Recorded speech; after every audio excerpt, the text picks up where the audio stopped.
वेद पाठशाला में मैं आपका हार्दिक स्वागत करती हूँ।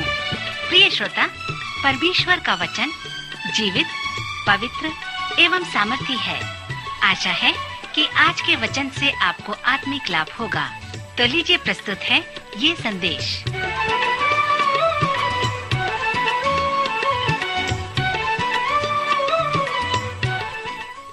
नमस्कार श्रोता मित्र, वेद पाठशाला की अगली कक्षा में आपका स्वागत है।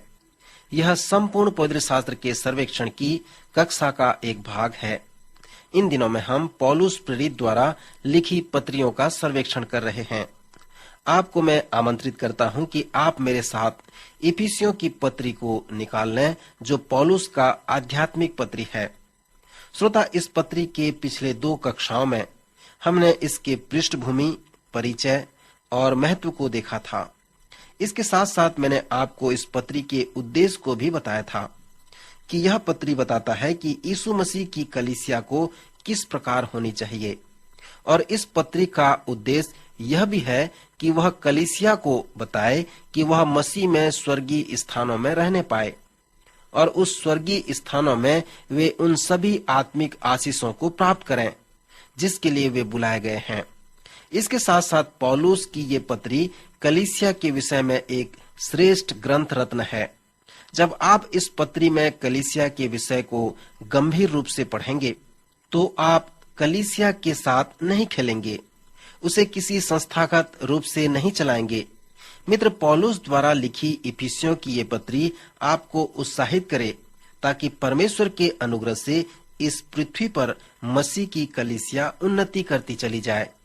जैसे मैंने आपसे कहा था कि इस पत्री में 3.5 अध्याय शिक्षा हैं और 2.5 अध्याय प्रयोग हैं। अब मैं चाहता हूं कि आपको एक साधारण रूपरेखा दे दूं, एक शब्द का रूपरेखा, ताकि जब आप इस पत्री को पढ़ो तो आप उसका अनुसरण कर सको। मेरे रूपरेखा में 7 बातें हैं जो आपको इस पुस्तक के सर्वेक्षण को बताएंगे, क्योंकि मैंने आपसे कहा था कि यह बहुत गंभीर पत्री है। सर्वप्रथम मैं आपको उत्साहित करता हूं कि आप कुछ मनन प्रार्थना करें, और जैसे इस पत्री को पढ़ते हैं तो देखें कि वह स्वर्गीय स्थानों के विषय में क्या कहता है। पौलुस ने हमें कहा है कि तुम्हें जीवित रहने के लिए मसीह में स्वर्गीय स्थानों में परमेश्वर ने तुम्हें सब प्रकार की आशीषें दी है। पौलुस कहता है कि मसीह स्वर्गीय स्थानों में विद्यमान है, और यह आपके लिए संभव है कि आप उसके साथ विद्यमान रहें। पौलुस हमसे कहता है कि चर्च के द्वारा परमेश्वर के अनेक ज्ञान दुष्ट के उस आत्मिक सेनाओं पर और उसके सामर्थ पर प्रकट होते हैं। सावधान रहें, प्रत्येक चीज जो आत्मिक है वो पवित्र आत्मा नहीं है। स्वर्गीय आयाम में जितने अस्तित्व रखते हैं, जीवित रहते हैं या विद्यमान रहते हैं, वे सब अच्छे नहीं हैं।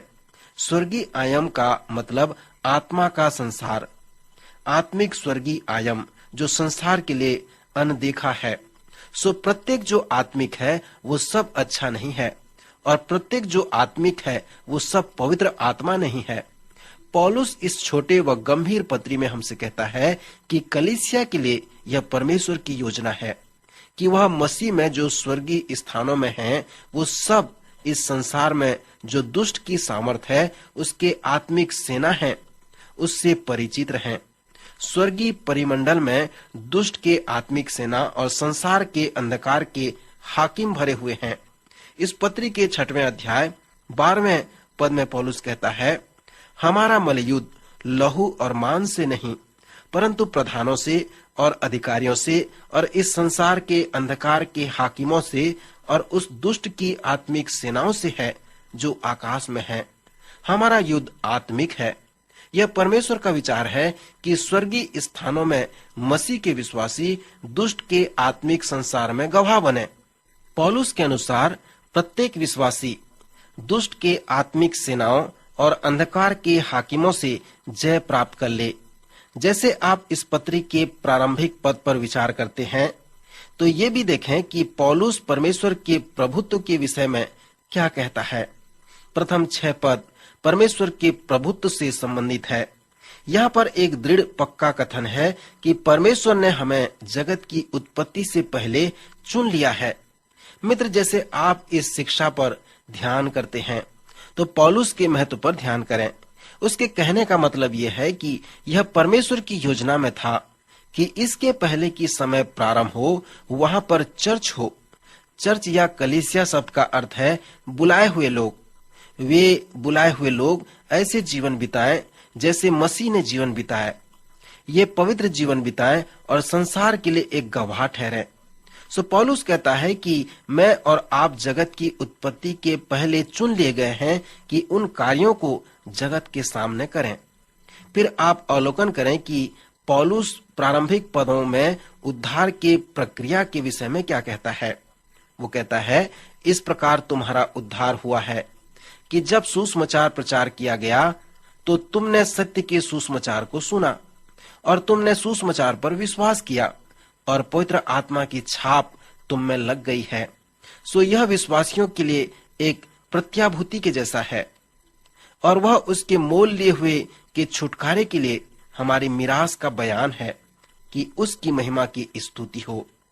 पहले अध्याय के 13 व 14 पद में हमारे पास उद्धार के प्रक्रिया का एक सुंदर छवि है कि हमने सुसमाचार सुना, हमने उस पर विश्वास किया और हम पर पवित्र आत्मा की छाप लग गई। सो इस प्रकार परमेश्वर कहता है कि यही मेरा अधिकार है। उसने अपनी छाप हम पर लगाई, जो हमारे लिए ये प्रत्याभूति है कि स्वर्ग में हमारे लिए जो स्थान रखा गया है, जिसे हम प्राप्त करने वाले हैं। इस पत्री में पौलुस ने 2 शानदार प्रार्थना की हैं और मैं आपसे उत्साहित करता हूं कि आप उसे पढ़ें। उसने कुलुसियों, फिलिपियों और थिस्सलुनीकियों में भी प्रार्थना किए हैं, परंतु इफिसियों की पत्री में जो 2 प्रार्थना हैं वे सुंदर हैं। इसका पहले व तीसरे अध्याय में वर्णन किया गया है। जब आप उस पर ध्यान करेंगे तो आप पाएंगे कि पौलुस के पास प्रार्थना की सूची है। वह एक महान प्रार्थना योद्धा है। वह दूसरे लोगों के लिए प्रार्थना किया करता था। उसने प्रायः सभी पत्रियों में कहा है कि मैं तुम्हारे लिए प्रार्थना करता हूँ। लूथर, वेस्ली और अन्य प्रभु के बड़े दास 4 से 6 घंटे प्रतिदिन प्रार्थना किया करते थे और वे अपनी प्रार्थनाओं में दूसरों के लिए प्रार्थना करते थे। मित्र, आप कितने हैं जो इस प्रकार से प्रार्थना करते हैं? हमारे प्रार्थना की सूची में उन लोगों के नाम होते हैं जो शराबी हैं, बीमार हैं या किसी समस्याओं से जकड़े हुए हैं, परंतु पौलुस की सूची हमारे प्रार्थना की सूची के जैसा नहीं है।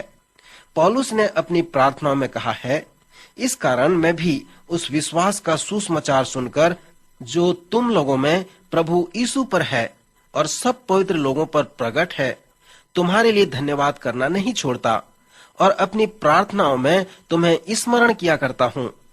इस प्रकार आप पौलुस की प्रार्थना सूची को देख सकते हैं।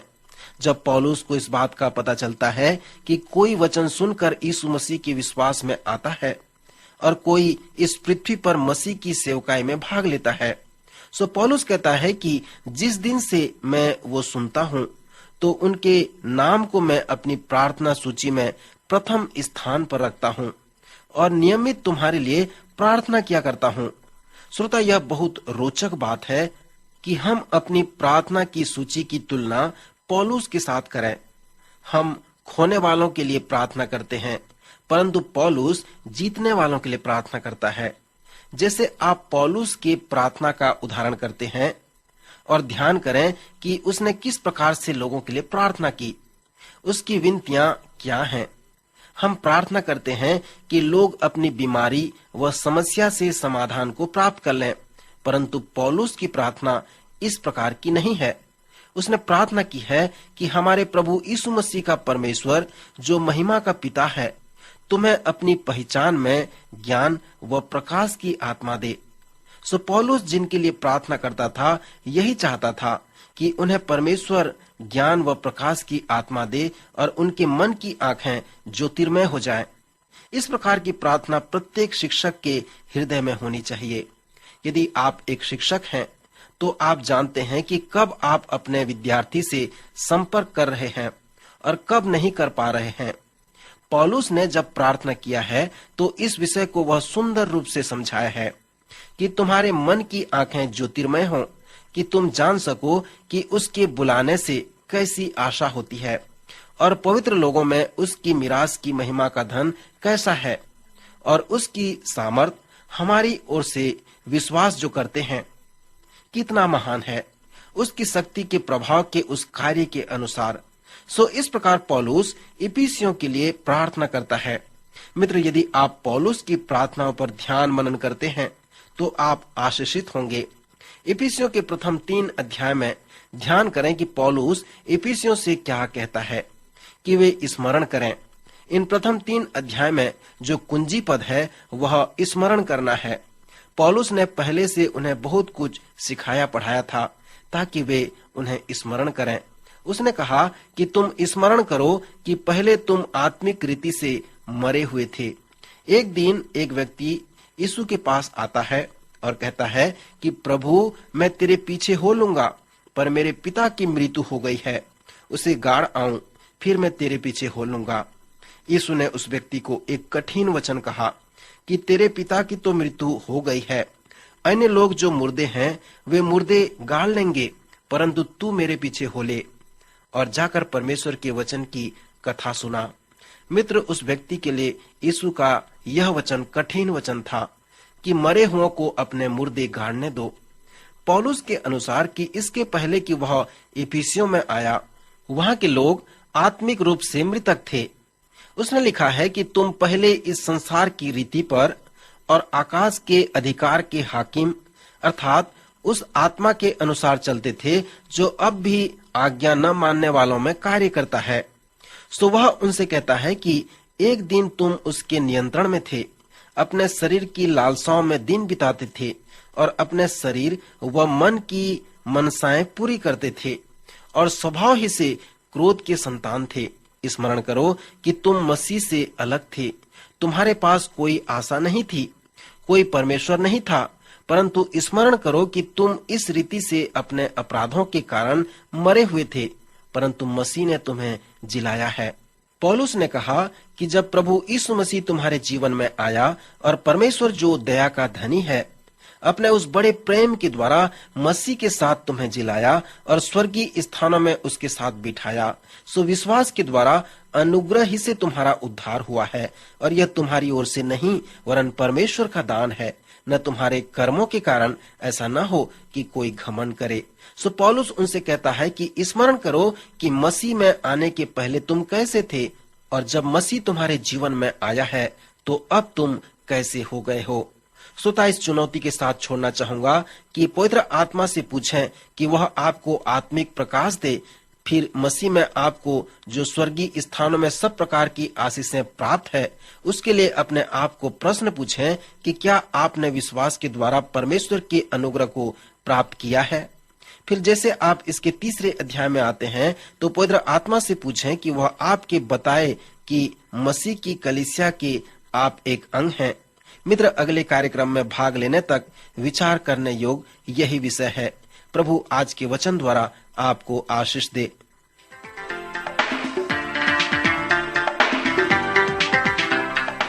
अभी आप सुन रहे थे कार्यक्रम वेद पाठशाला। श्रोता, हमें विश्वास है कि इस कार्यक्रम के द्वारा आपको आशीष मिली है। यदि इस कार्यक्रम के विषय में अधिक जानकारी प्राप्त करना चाहते हैं या बाइबल अध्ययन से संबंधित कोई प्रश्न हमसे पूछना चाहते हैं तो आप हमें इस पते पर लिखें। हमारा पता है कार्यक्रम वेद पाठशाला, post box number 713 EN post Faridabad 7। पता एक बार फिर सुन लीजिए।